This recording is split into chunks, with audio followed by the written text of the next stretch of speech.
నమస్కారం V9 Telugu news కి స్వాగతం. నా పేరు సుమలత. తెలంగాణ రాష్ట్ర మైనార్టీ ఫకీర్ బీసీ ముస్లింల ఆవేదన. మిత్రులారా, ప్రజాస్వామ్యవాదులారా, నా పేరు ఫకీర్ జహాంగీర్ పాషా. నేను తెలంగాణ రాష్ట్ర ఫకీర్ సంక్షేమ సంఘం వ్యవస్థాపక అధ్యక్షుడిని. ప్రజాస్వామ్యంలో ముస్లిం తెగలలో ఎన్నో తెగలు ఉన్నాయి, ఎన్నో జాతులు ఉన్నాయి. అందులోన ఫకీర్ జాతి బీసీలుగా, ఓబీసీలుగా, భారతదేశంలో ఓబీసీలుగా, ఈ రాష్ట్రంలో బీసీలుగా ఉన్నాము.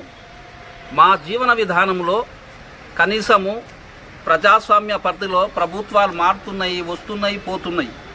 కానీ మా బతుకులు మాత్రము లకీర్క పకీర్గానే మిగిలి ఉన్నది. ఎందుకంటే ప్రజాస్వామ్య ప్రభుత్వాలు మా పైన విచారణ చేపట్టినాయి.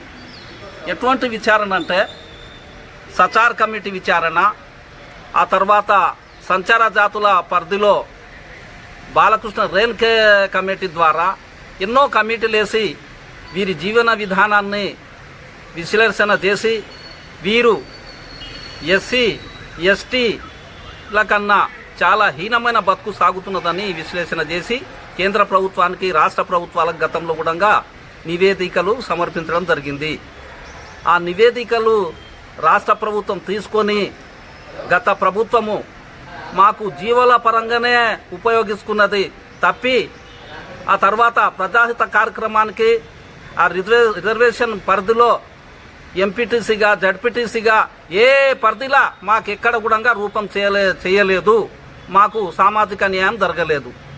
కాబట్టి ప్రస్తుత తరుణంలో నవయువకుడు, తెలంగాణ రాష్ట్ర ముఖ్యమంత్రి అయినటువంటి రేవంత్ రెడ్డి గారి నాయకత్వంలో దీనజనులమైనటువంటి దళిత ముస్లింలైనటువంటి ఫకీర్లు మరియు పింజార్లు, దూదేకులకు ఈసారి సామాజిక న్యాయం స్థానిక పాలన పరిధులైనటువంటి గ్రామ పంచాయతీలు మరియు ఎంపీటీసీ పరంగా, జడ్పీటీసీ పరంగా, మరి ఎమ్మెల్సీ పరంగా, ఇతరేతర పరంగా మార్గనిర్దేశంగా రాష్ట్ర ముఖ్యమంత్రి గారికి నేను తెలంగాణ రాష్ట్ర ఫకీర్ సంక్షేమ సంఘం నుంచి సవినయంగా రెండు చేతులు ఎత్తి నమస్కారాలు తెలియజేస్తున్నా.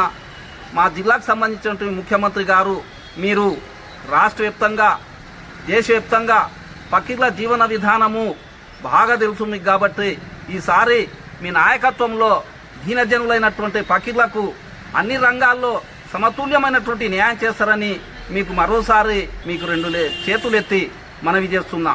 ఎందుకంటే మీరు మహబూబ్ నగర్ జిల్లా లోపల ఫకీర్ల విధి విధానాలు, జీవన మార్గాలు అన్నీ కూడా తెలుసు మీకు.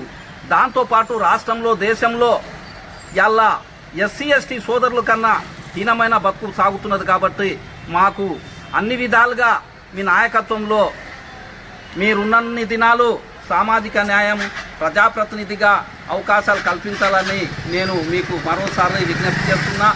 మా జీవన విధానము ఇప్పటి వరకు కాంగ్రెస్ ప్రభుత్వంలో పూర్వపు మాజీ ముఖ్యమంత్రి డాక్టర్ రాజశేఖర రెడ్డి గారి నాయకత్వంలో మాకు 4% రిజర్వేషన్ కల్పించిన ఘనత స్వర్గీయ రాజకీయ దక్షుడు, మరపురాని మహనీయుడు రాజశేఖర రెడ్డి గారికి దక్కుతుందని నేను యావత్తు మైనార్టీ ముస్లింల తరపుకెళ్ళి ఆయనకు కృతజ్ఞత అభినందనలు తెలుపుతున్నా. ఎందుకంటే ఎవ్వరూ చేయలే సాహసము. అందరూ ఓట్ బ్యాంకింగ్ కొరకు నక్కల్లాక ఎన్నో ఎత్తులెత్తి ఉన్నటువంటి మైనార్టీల ఓట్ల కొరకు ప్రయాసపడ్డారు.